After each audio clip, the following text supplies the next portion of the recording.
Hello,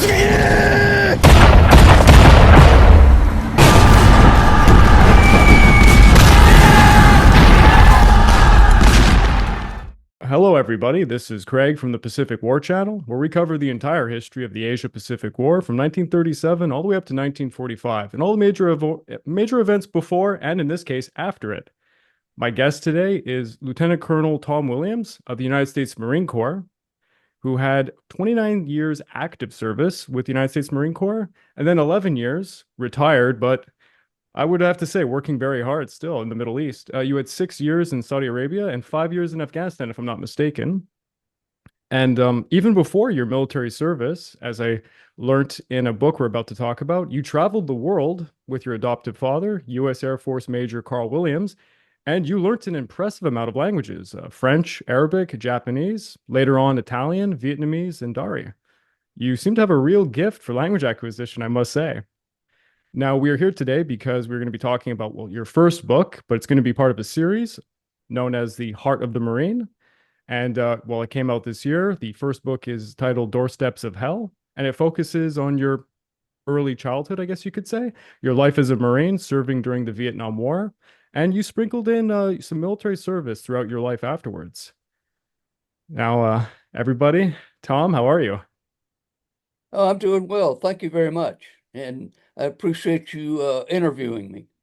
Hey guys, this is Craig from the Pacific War Channel. Please don't forget to check out my YouTube membership or my Patreon account over at www.patreon.com/thepacificwarchannel, where you can join the ranks and gain access to a hell of a lot of goodies. At the base minimum, you get access to the exclusive monthly podcast, early access to all of my content, voting rights for what subjects I will tackle next, and at higher tiers, I have much more goodies to come. So please click that link and check it out. Oh, I appreciate you coming here. I have to say, off the bat, as you could probably tell, given the name of my channel, I specialize in the Pacific War. It's the passion of mine. As a child, I was always very interested in World War I and World War II. I happen to be Canadian, and just speaking on behalf of Canadians, the Vietnam War is something that's a little bit more alien to us. It's not often taught to us in high school, for example. It's less emphasized because, well, we had volunteers, of course, that served, but it was very limited for our participation. But your book, I just finished over the weekend, absolutely fascinating. And I have to say, you've had a very extraordinary and long career. And even before being in the military, just learning about the places that you went and the things that you did, it's very interesting. So I guess as any interviewer would do, to start off, I would have to ask, what inspired you to write this book and let alone the series? Well, there's probably two very significant reasons that I decided to write this series of books. First, I felt that I needed to explain to my children and my relatives why in the hell was he gone all the time. And second, one thing that I found that's a deficiency in the Marine Corps and probably other services is the absence of hands-on lessons learned for survival on the battlefield. And all through this book, Doorsteps of Hell, I try to tell stories that I have extracted from my combat diaries, stories that will provide lessons learned to those young people who think they want to be a service member. Let me give you an example. Last year, when I was at my college, North Georgia College in Dahlonega, Georgia, well known for its military prowess, I had the opportunity to meet with the Cadet Corps leadership. My first question to the Cadet Corps leadership in that room was, how many of you are hunters? Okay. There were no hands raised. And I looked at them and I said, do you understand that you are joining a hunting club? Except the game you are hunting is hunting you, and he has a rifle too. So you better get better at hunting because that's what the business is all about. When you go in as a second and or first lieutenant and a captain, company grade officers are on the pointy end of the spear when it comes to closing with and killing or capturing the enemy. I don't want to give anything away about your book, but I found it very poignant at the end of the book when you do mention these finer points and that the rationale for a lot of your writing is to have these young Marines learn something from your experiences, which I mean, you had a quite an exquisite career, not just in Vietnam. You go back a lot to your service during the first Gulf War, and you kind of compare the two often and the experiences and how they were different. I found it was interesting that you talked a lot about how perhaps lessons had been learned in Vietnam and then applied in the Gulf War. Yeah, that's correct. Uh, in my travels last year, when I was back in the States, uh, I took the opportunity to visit General Boomer. General Boomer, as a lieutenant general, commanded all Marine forces during that war. And the one thing that we agreed on specifically was that we who had fought during the Vietnam War were never going to let that happen again when we were in command or in charge. And a lot of the decisions that were made on the battlefield during the first Gulf War were made by people who had fought and felt cheated by the way we ended Vietnam. And similarly, I've written a paper recently on what happened in Afghanistan, lapse of memory from the first Gulf War and going back to why we failed. And I hate to use that word failed. We on the battlefield never failed. It was the politicians that let us down. They're great cheerleaders and they're great for getting us involved, but they have to let us, once we are committed, they can't resolve by political means what needs to be resolved. We then become their tool for imposing our will meaning, in my terms, the will of the free world. Does that explain? Yes, it does. I thoroughly enjoyed the end part of the book because I felt that you had really opened up the fine points and put a stance down as to a lot of why you were writing this. But going back a bit, I'd like to give the audience a little bit of knowledge about what the book really is about, and I found it very interesting. You started the book off before your military service. If you could just tell the audience a little bit about your upbringing because it's rather extraordinary. Well, I think to review my history, it's not quite ancient history, but I am 80 years old. Okay. I will be in December. I was abandoned at 6 months old by my uh, biological father, and my mother handed me from uh, relative to relative while she earned a living as a registered nurse in Savannah. And then the most extraordinary thing happened. She met and married Carl Williams, Major, United States Air Force, who, by the way, was a founding father of the U.S. Air Force, was a Chinese speaker, and fought in the China, Burma, India campaign embedded with Chinese guerrillas. So now I have a father and a mother. I'm taken from a farm and a family farm of a relative. And the next thing you know, I am in Morocco. What in the heck? Here I am living on a citrus farm in outside of Rabat, the capital. My playmates were all Arabs and French kids. Consequently, as a 6-year-old to 9, I learned to speak Arabic and French. I'm conversant. I am not fluent. But you can. Vous parlez français un peu? I can ask where the toilet is. I can get, I, I can, I can get myself fed. Uh, and there, in any language that I've learned, and I call myself a survival linguist. Hmm. In any language, if you have the will and determination, with one phrase, what do you pick something up? What do you call this? In Vietnamese, kanala yiting Viet. What do you call this in Vietnamese? Kaifa taqul bil Arabi? How do you say this in Arabic? Che cosa questa un italiano? What do you call this in Italian? Qu'est-ce que c'est en français?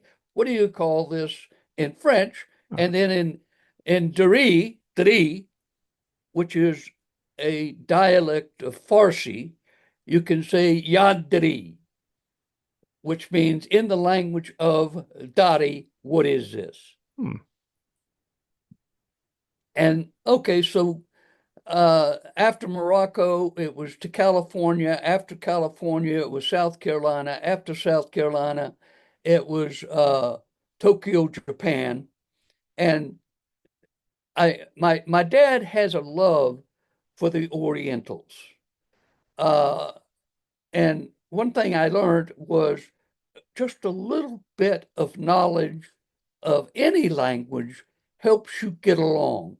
So we learned a little Japanese, and the Japanese are conversant for the most part in kanji being the Chinese character.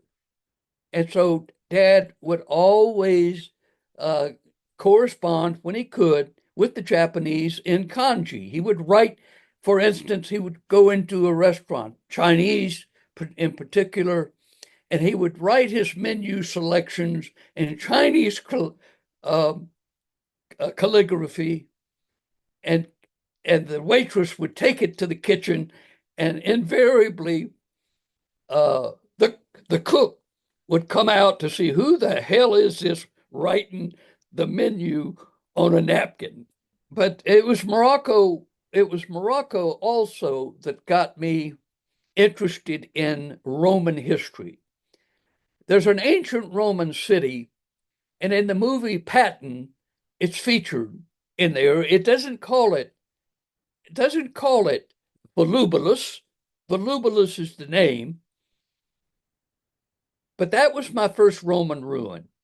And I've been looking at ruins, all my life. And I have this ability to kind of put myself in 2,000 years ago, whether it be a centurion or a samurai. I think about what they must have been thinking when they engaged their enemy. Okay, then fast forward, my dad retired. He then put me to work on the farm. He had a family farm, 1,000 acres in South Georgia. And that's where I learned to manage people, to manage the farm, and to drive a tractor cultivating cotton, corn, peanuts, soybeans, and raising cattle, pigs, goats, and sheep. So it was a very diverse farm. And it wasn't long after I was only 2 years in high school there, 4 years in college at North Georgia College. And then I went off to the Marine Corps to earn my commission as a second lieutenant. And I reckon the proudest I am of that time is earning the Marine Corps record for the 100-yard Marine Corps obstacle course I ran that thing in 52 seconds, and that included 14 obstacles and a 20-foot rope climb, and your time stops when your feet hit the ground. But the most remarkable thing about that, when my boots hit the ground, I reported to the DI, and he looked at me and he said, "Candidate, not bad, candidate. Now let me see you do it again." Oh my God. So then fast forward, I earned the ranger quota, one ranger quota per TBS class. I didn't get to go to ranger school because they called me in, and I jokingly tell all my Army friends I didn't go to ranger school because my platoon commander, student platoon commander, said, "You're too smart to go to ranger school. You've got to go to Vietnamese language school." So I ended up going to Vietnamese language school before reporting to Vietnam. Uh, my leave was cut short from 15 days to 10 days, and I reported to Vietnam. The commanding general of the 1st Marine Division at that time, uh, I can't recall his name. I know his name, but I just can't recall it right now. He had 5 or 6 of us lieutenants in his office, and he said, "Where do you want to go?" And I said, "Sir, I want to go as far away from the city. I want to be in the bush." And he said, "Well, you need to go to 5th Marines." Well, that's where I went. I went to 5th Marine Regiment. When I arrived, there were no openings. The next morning, there were 2 openings. 2 lieutenants had lost both legs to a booby trap. I assumed command of the 2nd platoon initially. I then was moved over to the 1st platoon because I was the senior lieutenant, and my company commander, now retired Colonel Ken Furr, said, "I want you to command my 1st platoon." So I commanded that for 6 months. The battalion commander saw me interrogating a Vietnamese prisoner. Actually, he was not a prisoner. He was a Kit Carson scout. He had defected. And so he said to my company commander, "I want him on my staff to be the Vietnamization officer."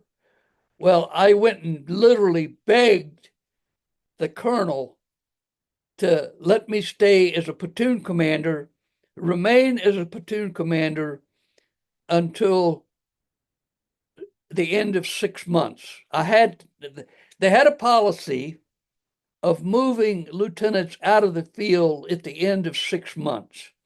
I disagree with that. I disagree vehemently with that. And the reason is you lose. Officers need to share in the trials and tribulations of combat with their men. They can't be seen as something special.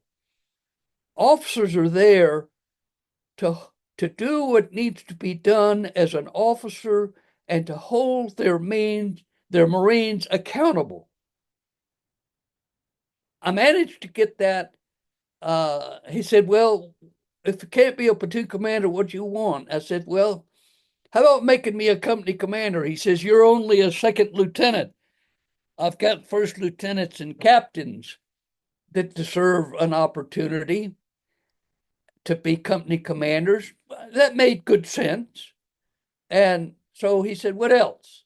I said, "Well, sir, if you're not going to keep me in the field for the duration, I'd like to go to recon." He said, "Submit your administrative action form and I will forward it." Well, long story short, after 6 months, the administrative action form came back approved, and he wrote at the bottom, I'll never forget the word. He wrote diagonally at the bottom of my request, "It's not every lieutenant that gets what he asks for." you know.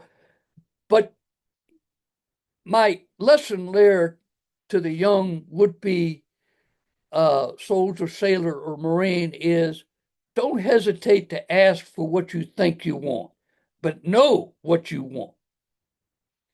So then I went to recon, 1st Recon Battalion, where I conducted patrols in the jungle. And as a matter of fact, I was patrolling in the jungles around the very rice paddies where I fought as an infantry platoon commander. And I knew that the enemy was coming out of those mountains down to fight us. Well, on one particular patrol, I was above the Arizona, which was the area I write about the most in this book. I managed to find a good observation post in the jungle with my 6 Marines, and I saw a continuous flow of the enemy only 30 yards from me. Well, that's kind of concerning, being that close, watching them for 5 or 6 days and they were all going in one direction, and that is to the rice paddies where I had fought them only months earlier. All right. So now I decided, what's the best source of intel? Snatch a prisoner. So I conducted an ambush, killed one, snatched one, and of course now they're chasing me through the jungle, and I could hear them coming after me. My prisoner is making unnecessary noises. So I stopped my patrol. I went back to see him, and I looked him in the eye and said, "Kom noi hatoi bang. Don't talk or I'll shoot you. Hiuro. Do you understand clearly?" I got the right answer. Okay. And I managed to get my prisoner, off the plateau.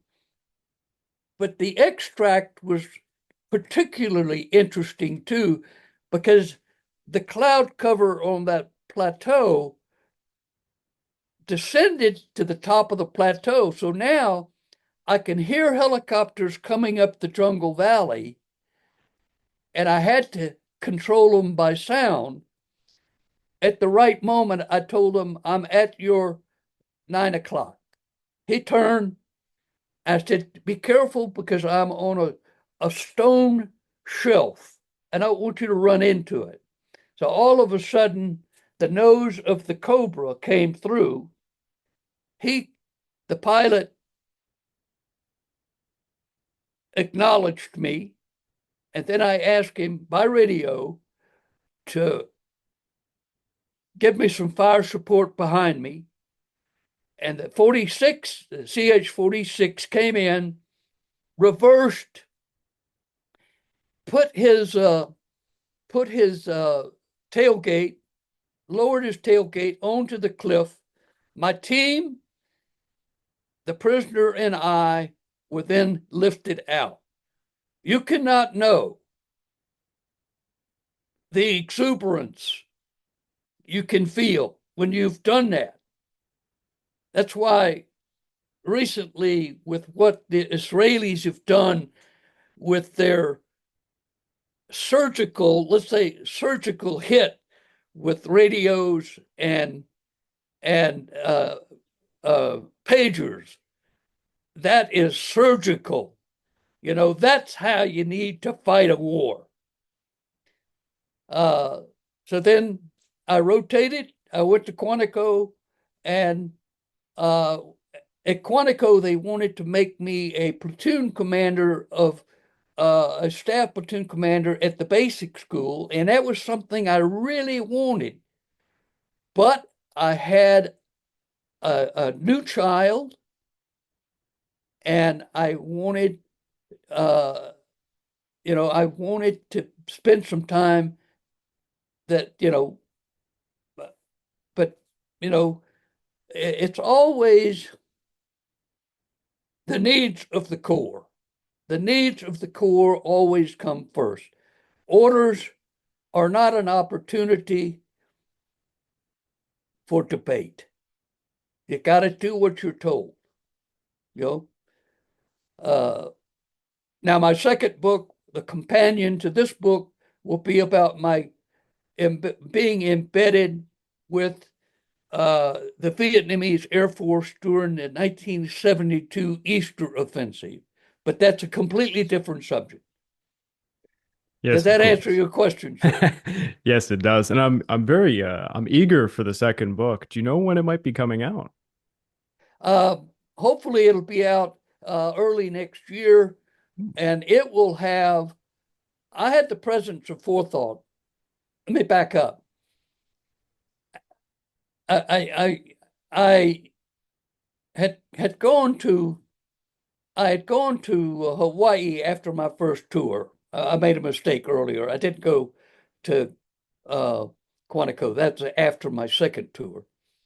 Uh, I so I'm at a cocktail party at Kinioi, and the chief of staff walks up to me, chief of staff of the brigade, says, "Tom, you speak Vietnamese and you are an aerial observer," because I received a quota and became an air spotter for artillery, naval gunfire, uh, and close air support. Well, I had the presence of forethought. After the colonel said, "We need you back in Vietnam," I accepted the offer for 90 days. I ended up being there 186 days. Uh, but who was counting? Business is business. I was doing what I was trained to do: close with, kill, or capture. I flew 190 missions as an aerial observer, and I had the presence of forethought to take my personal camera equipment. And so I was able, and you will see in book 2 some very impressive handheld intelligence photos. Well, the two books complement each other, because book 1, I learned my enemy, Mhm. how to look for him, where to look, and what to look for. As an AO, I took those tools and applied them from the air. Hmm. People, they could run and they could try to hide, but they were just going to die hot and sweaty. You know, uh, a good example. Let me use this, a good example. Having been an Army ROTC cadet and then joined the Marine Corps, I had a lot of good friends in the Army and Air Force. When I was in Da Nang, I actually, not Da Nang, Way City, as the chief AO, and this is out of book 2, Fury of War. A lieutenant colonel, Air Force lieutenant colonel, approached me because I had had a mission to take an area out by the Ashall Valley on the Laotian border, do a visual reconnaissance, then report to Way City and back brief. I back brief on the map what I had seen, the enemy movements. After all the heavies, the heavy metal, left the room, this Air Force lieutenant colonel approached me at the map and said, "Captain, you're the only one reporting this kind of stuff in that area." I said, "Well, sir, are you doubting my report?" He said, "Well, you're the only one." I said, "Okay. Do you know how to fly an O-1 bird dog, sir?" He said, "Yeah." I said, "Come with me." Took him out, got in the Jeep, drove about 8 to 10 miles south, to Fubai Airfield, south of Hue City. I kicked the tires, lit the fires, and we took off and we went to Laos. And I started pointing the enemy out to him. He couldn't see him. He had no reference, having not been on the ground as Marines or a soldier. So I had to use cues, physical cues on the ground, throw a missile, and I knew intuitively that once they moved, that movement he would pick it up. And that's exactly what happened. So that was towards the end of my second tour. And out of 21 missions, he would call me up almost daily. My last 21 missions, can I fly you? Can I fly you today? I made a believer out of him. In 3 hours, I made him smart about, I knew where to find him and he knew how to kill him. You know? That's really hands-on. Yeah. One thing that I came across in your book, and again, my specialization is the Pacific War, so I always find myself trying to compare, but you were talking about some of the ingenuity of the whether it be the Viet Cong or the Northern Vietnamese when they had to use whatever they could get their hands on, and a lot of the time it was discarded items from the Americans. For example, the from the sea rations. I found it very interesting the kinds of things that they would come up with, especially when, of course, it would be booby traps. I was wondering, of all the things that you encountered out in the on your first tour, your second tour, what was some of the most devious devices that you had seen? Well, there were two very important lessons learned for a young lieutenant. First of all, your Marines are carrying everything they own or anything they care about in that pack on their back. They've got hand grenades, they have magazines for their weapon, they have claymore mines and other ordnance. And what I learned was often when we would get up early in the morning or I would move them at night, was one of the things I did was when it would start raining, I would get my guys up and I would move them. I didn't necessarily move them far, but I wanted the enemy not to know where I was when the sun came up. And invariably, there were ordnance items left behind. Grenades were the most common. They would booby trap them. They would take our sea ration cans, cut the top out, and the grenade could fit in there, pull the pin, it held the spoon, put a tripwire, it would wrap around the Marine's leg and blow it off or kill him. Or they would take a claymore and they would have only a short line from the claymore buried face up, and they would have the plunger just a few, maybe a foot or two away. And you step on the plunger and it blow you all to hell. In fact, I had one of those. I was setting in one night. I dug a hole. I dug my fighting hole. And I was filling it up the next day. And I found a wire. I followed the wire. And about that far away was the claymore and the plunger. Except the plunger had a stone blocking the contact. Or I would be history.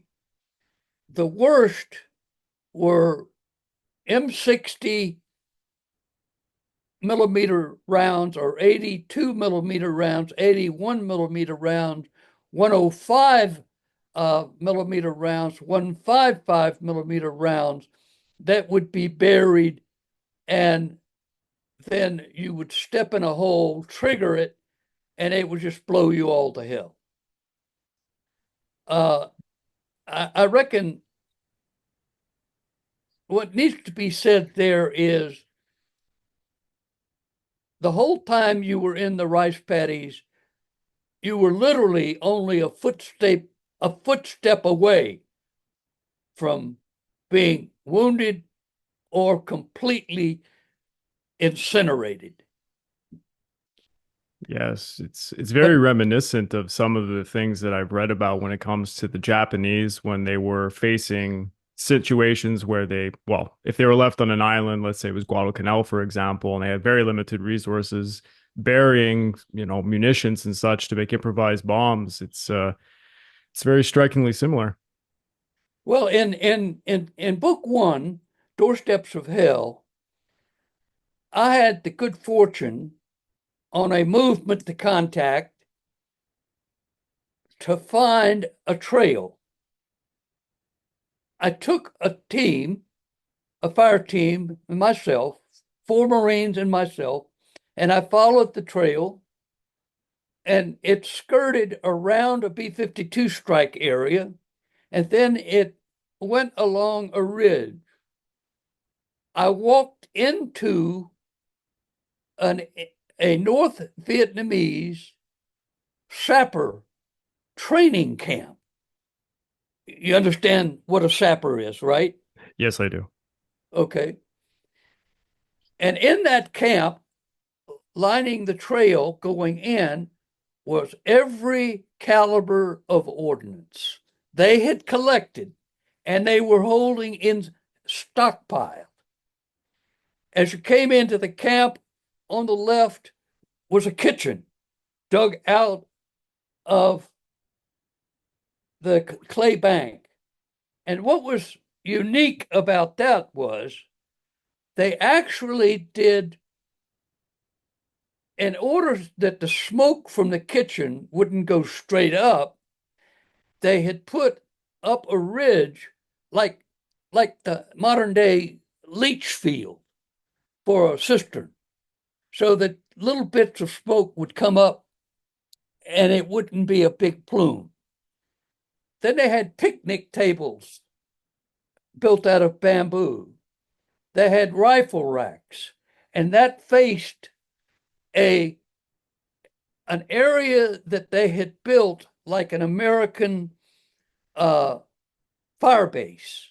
It had triple connectita, it had tanglefoot, it had bunkers, all material that they had stolen and used to build an American camp for them to train with. It had towers.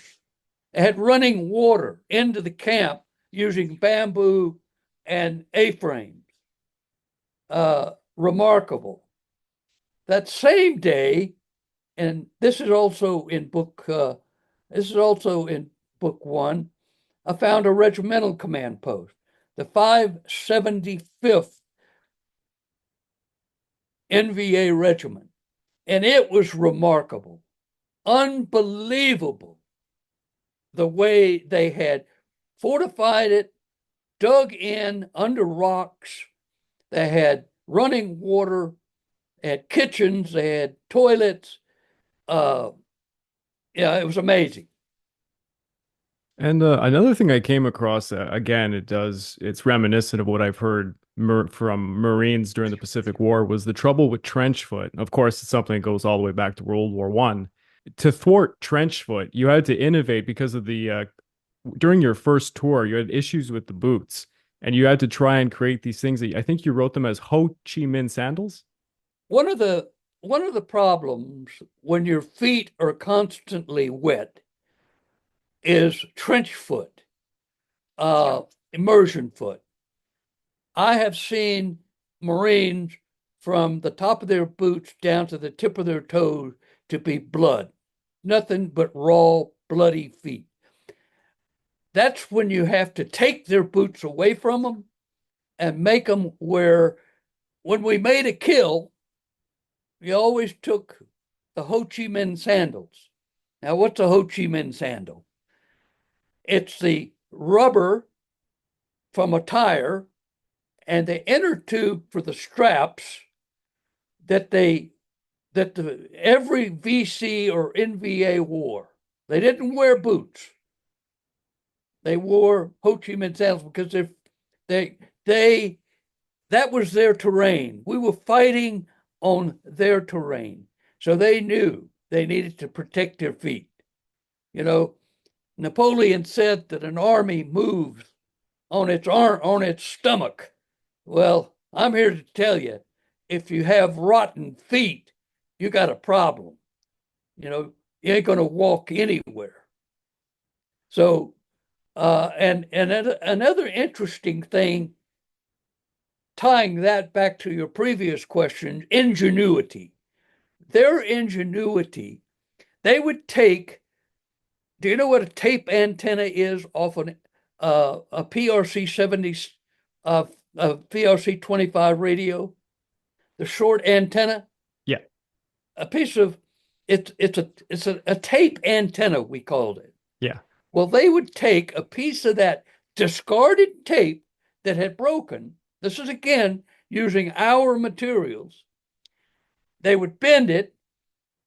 The sole, rubber on rubber doesn't work well. So they would push it up through the sole of the Ho Chi Minh sandal, put the strap, the inner tube strap, and pull it through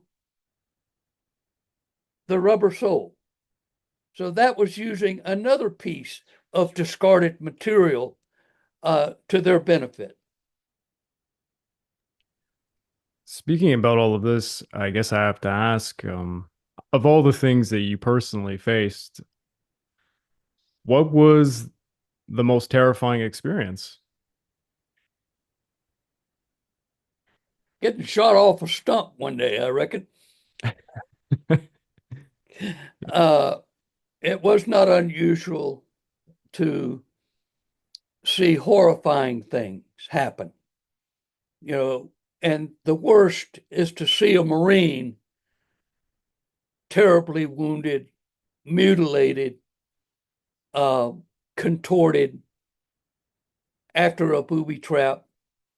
But for me personally, being shot off a stump one day got my attention. The machine gunner had me in his sights. I was sitting on a stump. I saw the flash coming out of the dark wood line at a distance, and it hit between my legs in the dirt and all around me. It was a full automatic burst, and he'd made a mistake. Had he raised his sights just a little bit, he'd have probably caught me across the midsection. That is terrifying.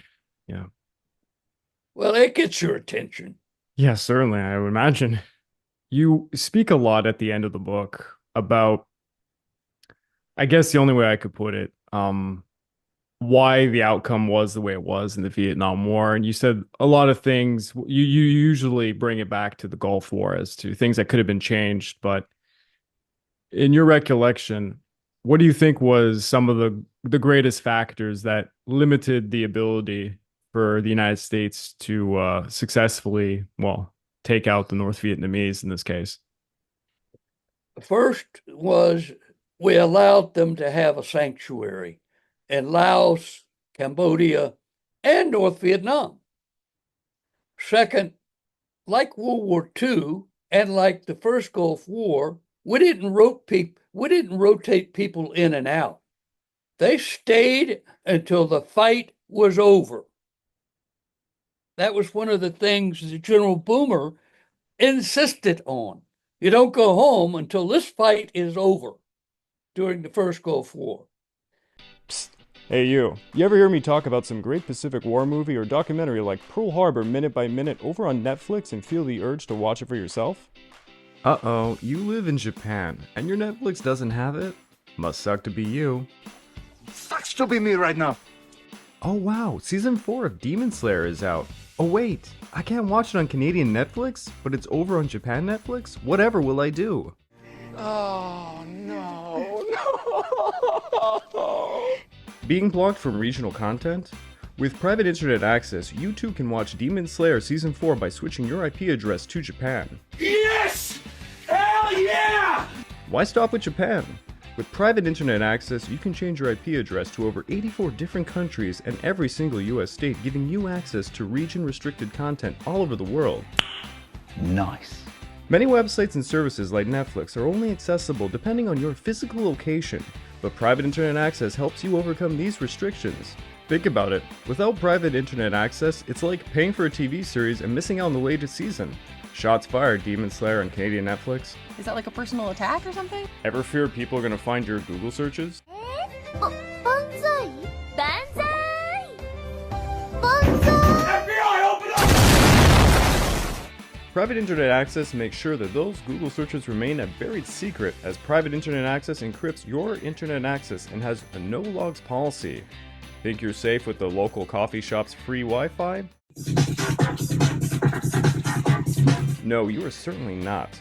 Private internet access gives you more privacy features than any other software, and real-time protection from malware and trackers, giving you peace of mind knowing those Google searches remain seen by you and you alone. Private internet access has a no-log policy that they've defended in court, which means they are not storing any of your browsing data. Hey, are you like me using different devices under one household? Private internet access is available on all platforms and protects an unlimited amount of devices at the same time. I personally use private internet access to unblock movies and TV series from all across the globe, and I sleep easier writing scripts for my YouTube channel and others knowing my data is secure. Look, this is a no-brainer. Sign up with my link in the description of this video to get 83% off, plus 4 months for free, so it ends up being only around $2 per month. Signing up for private internet access is risk-free. There's a 30-day money-back guarantee, and 24/7 customer support is available. So don't forget to click www.piavpn.com/the Pacific War Channel, and a big thanks to Private Internet Access for sponsoring this video. I reckon the other thing was, and I wrote in a chapter of, here is a insight, if you will. Any consideration for involvement of U.S. forces in future wars should always consider how will we account for the funding of the war? What are our national security interests? Do the American people support our involvement? What is our mission and what is the desired end state? What is the strategy for winning the war? And how do we plan to restore the region to peace after the war? Without clear answers to these questions, the United States should not be involved in any war. Furthermore, we should never allow ourselves to be drawn into another country's civil war. And finally, failure to learn from these mistakes will ensure their repetition. What we did in Vietnam was to empower bad behavior, a corrupt regime.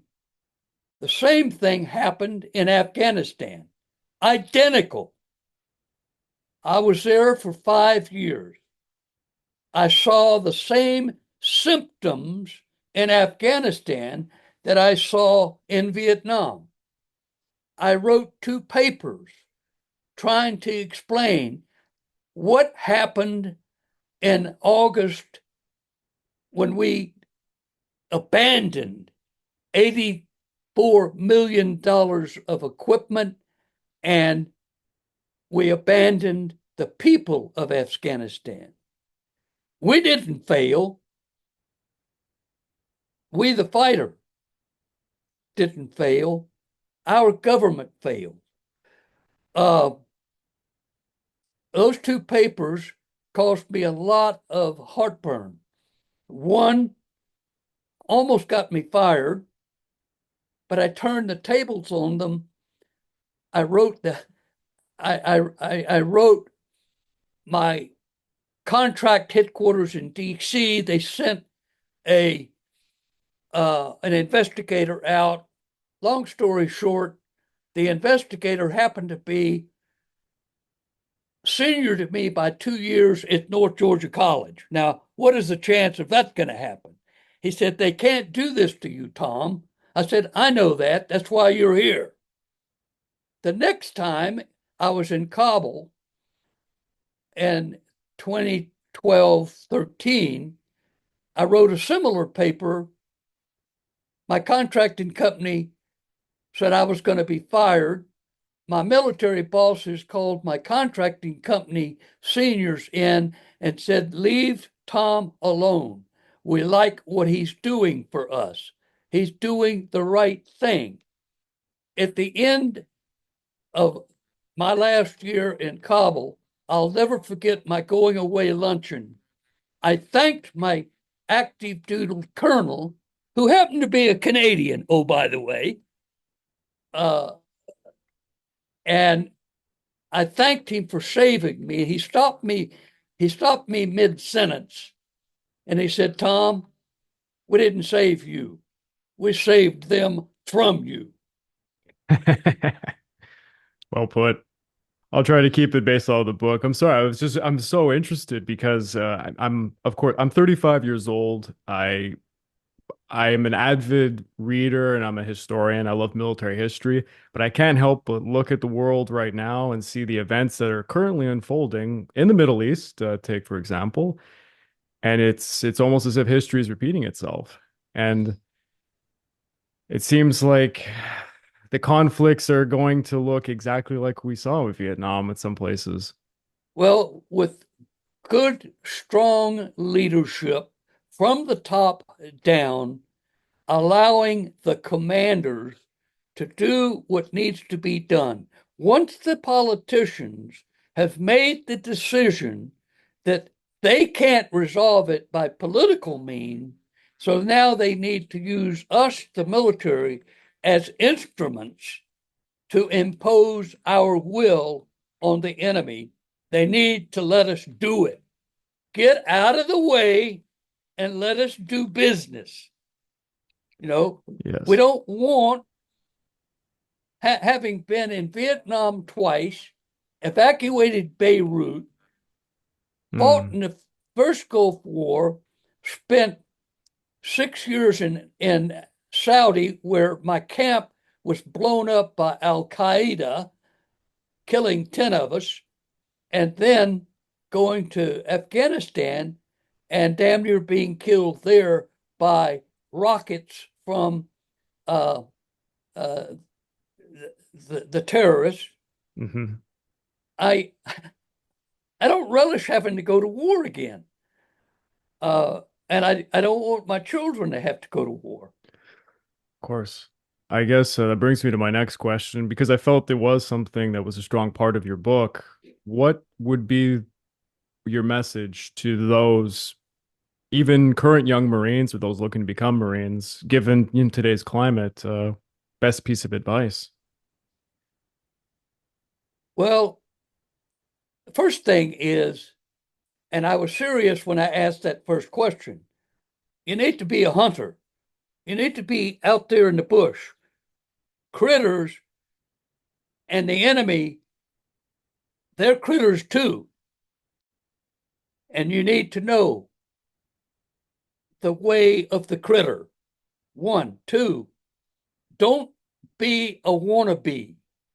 Now, what do I mean by a wannabe? If you don't have the mental, the physical, the mental, you shouldn't be in the services. Know yourself. be honest with yourself. Don't be a chest beater just to be a Marine or a sailor or a soldier or a recondo bondo or special forces or ranger. All of that's great, but it'll get you killed.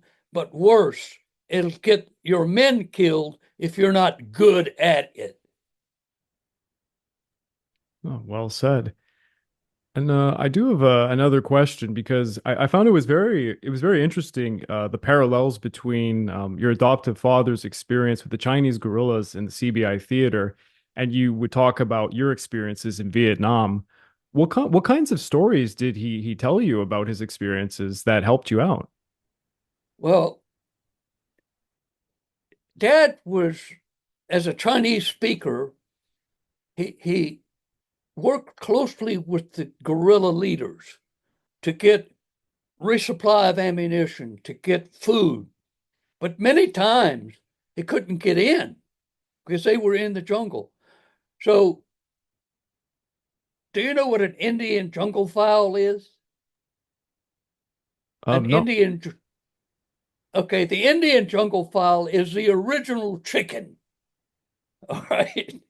This is the farm boy coming out in me. Okay. All right. Okay. It's the original chicken. It's the chicken Gallus Gallus and Gallus bankiva is the formal name for the Indian jungle fowl. Dad would get the hair, because he watched his Chinese do it. He'd get the hair out of the tail of a elephant, an Asiatic elephant, and he would make snares, little snares using bamboo to anchor them. And then he'd use some grain, and they would come and scratch, and they would get their toes caught in it, and there was dinner, you know. When he was in, there was a time during the war that he was in the Philippines, and he would go up to Baguio to visit the headhunters up there. And he would always take a big bag of rice, and he would take a pig woven into a bamboo basket so he could carry it. You know, not a big pig, you know. And I asked him, well, why did you do that? He said, well, I wanted to ensure they welcomed me and weren't looking at me as the main meal. Oh, that's great. And probably this lesson, and we're talking about the Oriental mind now. He captured a Japanese prisoner, and he told his guerrilla leader, bring my prisoner. I want to interrogate him later. Bring my prisoner. And so sometime later, he went down the column of guerrillas. Where is my prisoner? The guerrilla leader told one of his men to come forward, had a burlap bag on his shoulder. He reached in, he pulled out his head. And the guerrilla leader said, he wouldn't walk. And we are not beasts of burden, but we did as you said. We brought him. Yeah. Was he, because I don't know if you've ever specified where he was positioned. Did he do any work in Burma? Oh yeah, he was in China, Burma, and India. Oh, okay. He had an Indian manservant named Chodalal. And the manservant helped Dad with his uniform. It's like a British Batman. Yeah, I was going to say, it sounds like a Batman, yeah. Yeah. Prepared my dad's meal, took care of his uniform, traveled with him. You know, the army was different in those days. Of course, Dad at that time had already earned his law degree at the University of Georgia, But because his friends in the little Georgia town where he grew up were Greek, he had learned Greek. Huh. So when he took his Armed Forces language aptitude test, the same thing happened to him that happened to me. You're too smart. So now you got to go to Chinese language school. So he went to Chinese language school to learn Mandarin. And he was good. Oh, he was good. Dad was a staff judge advocate when I was in the 10th grade in high school in Tokyo. And I was in his office. It was Christmas time. This is the kind of man he was, spontaneous. He's doing a case. I'm in his office. He looked up at me and he said, "Tom, how would you like to go to the Philippines for Christmas?" Hey, Dad, that's great. So he called base ops. He said, "Lieutenant Colonel Williams here. I'd like 2 seats to Clark Air Force Base on the next airplane." 30 minutes later, they called him back. "Colonel, your seats, you got them, but you got to be here in 45 minutes. Dad and I ran home, packed a little handbag, told Mom and my 2 brothers, we're going to Clark Air Force Base. We get to Clark, and Dad takes me to the Negrito village.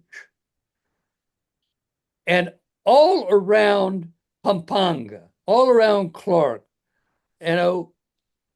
but the one thing en route on the aircraft, we stopped at a little place called Formosa, now called Taiwan. All right. And a bunch of Chinese delegates got on the airplane. They were going to Clark for a meeting. The whole time from Formosa, Taipei, to Clark, my dad sat side to side with a Chinaman, and they did nothing but speak Chinese and write characters. My dad was in his element. That was a profound learning experience for me. I did that just the other day with 2 people here in Queensland. One was in a bank.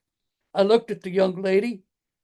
I said, "You look like you're from the Middle East." And she said, "Yeah, I'm Iranian." And I said, "Salam alaikum, chatorasi, hobasi, juri, baheri,"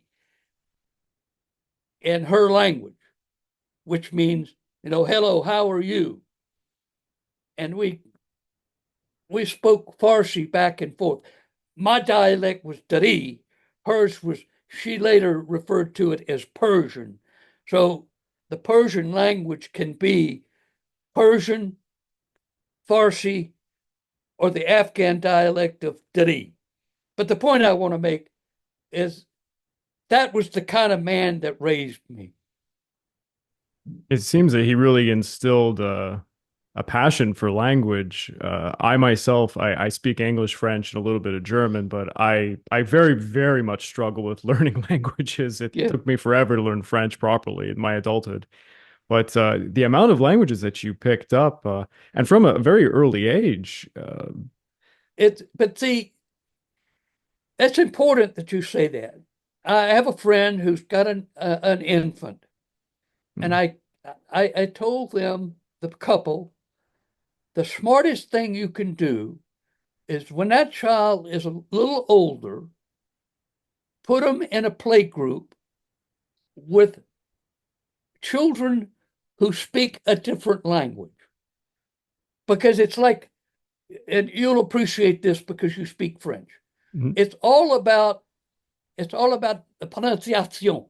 C'est un Américain, il a toujours fait les affaires ici. Maintenant, il était temps, la société. You've got to get it in you. Ouais, c'est vrai, it needs to be a part of you.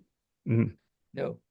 A good friend of mine who's a brigadier, retired, French Foreign Legionnaire, has written the best review of book 1. I read it, yes. It's very nice. Oh, yeah. Francois Degaulle. And he invited me on one occasion because in that job, I was in Naples in 87 to 90, just before the first Gulf War. I was the amphib opso for Com-6 Fleet's NATO staff. All right.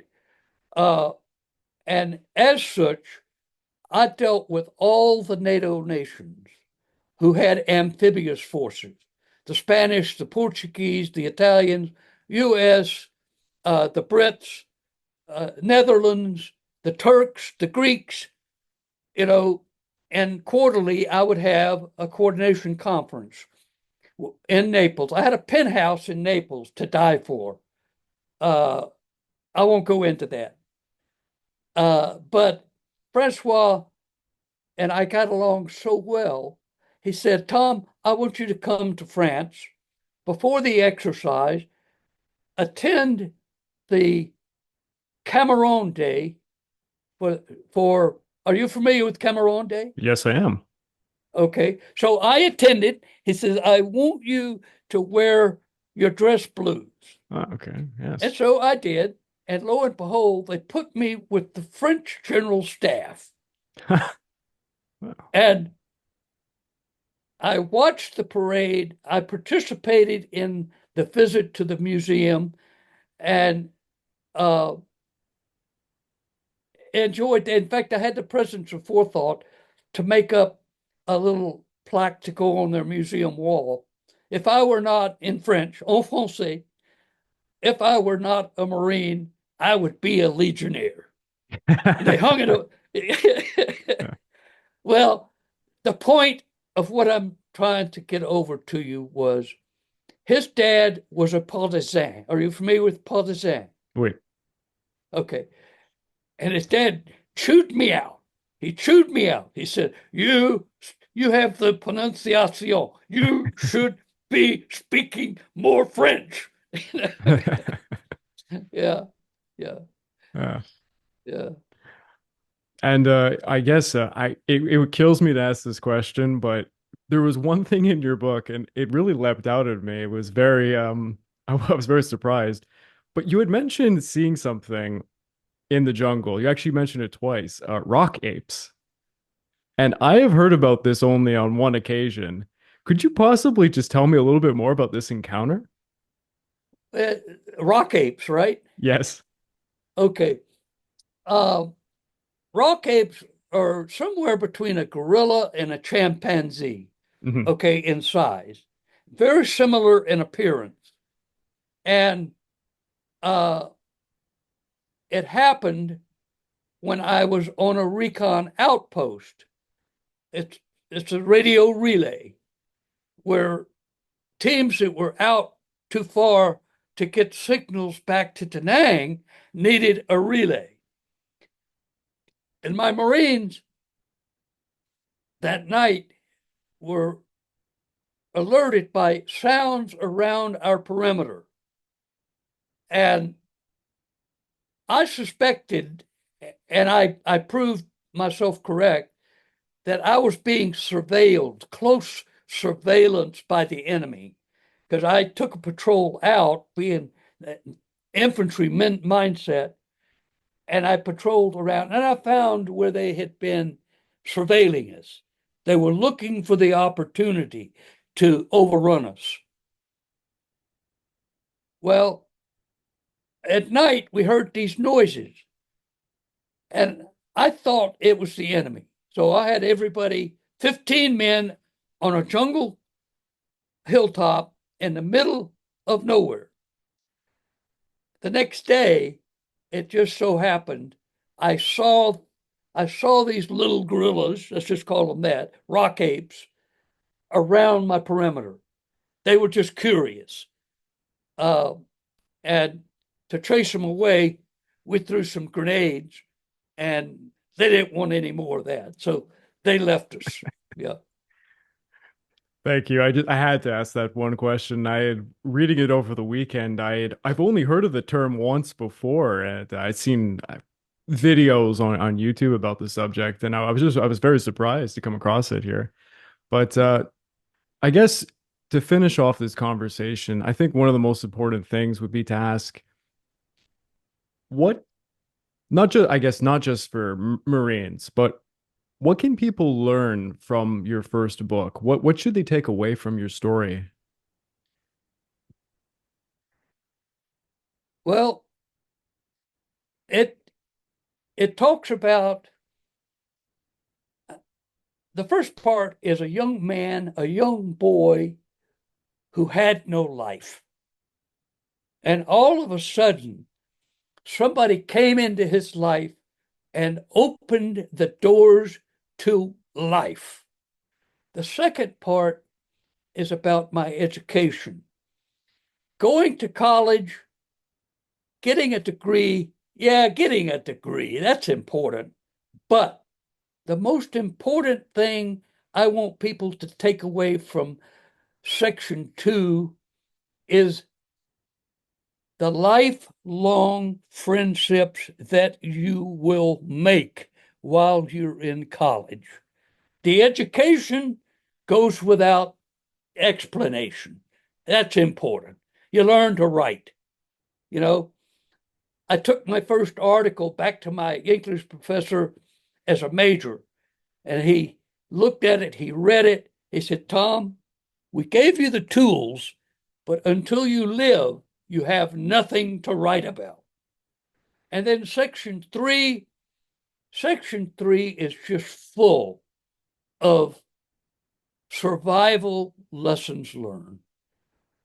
The question you asked me about immersion foot, about the sandals, to avoid immersion foot, using sandals. If you don't take care of your men cannot do the job. And sometimes you have to take their boots away from them. They were terrified to be without their boots. But for their own good health, you had to make them wear the sandals. And there's an ointment, and I call it miracle ointment. It's called bacitracin. Bacitracin ointment is miracle. You get scratched, it's going to fester. You don't bathe when you're in combat. Ain't no bathtubs out there. You know, you go in a bomb crater or a shell hole. You know, you shave if you shave. You go days on end, weeks on end, months on end without a proper bath. Those are the kind of things you will learn from my book. Well said. And again, for those who have been listening to this, please go check out. It's the first part in your series, Heart of the Marine, and the first book is Doorsteps of Hell. It's I have to say, it's an excellent book, and I have read more than 100 books on from very similar takes, covering different historic periods. A lot of my audience, who listens to some of the podcasts I do, the only thing that they have that's similar, there it is, folks. You can see the book right now. I did cover the early French expeditions into French Indochina when they were doing the colonization period.